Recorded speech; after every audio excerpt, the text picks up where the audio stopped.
We were standing in my kitchen at 2 a.m., voices hoarse from hours of fighting about trust, when he slammed his fist on the counter and said, "Why should I trust you when I've already slept with your mother?"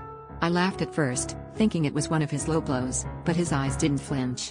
Suddenly, I remembered the way my mother always poured him the first glass of wine at family dinners, the way she hugged him a little too long, the way her laughter sparkled when he told stories I'd already heard.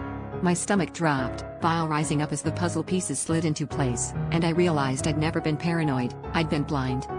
He started pacing, confessing everything, how it happened once when I was out of town, how it was a mistake, how he'd been racked with guilt ever since.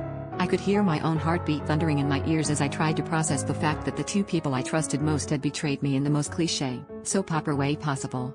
I asked him why he'd kept it secret, and he just shrugged, saying he thought it was better if I didn't know. The way he said it, so casual, made me want to throw every dish in the kitchen at his head.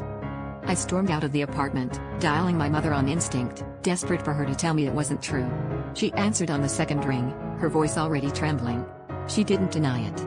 She just whispered, "I'm sorry," over and over, and then started crying. I hung up on her, on both of them, really, feeling like I'd fallen out of my own life and landed in someone else's nightmare. I walked aimlessly for hours, replaying every family gathering and every argument, realizing the trust I'd been fighting for was already dead.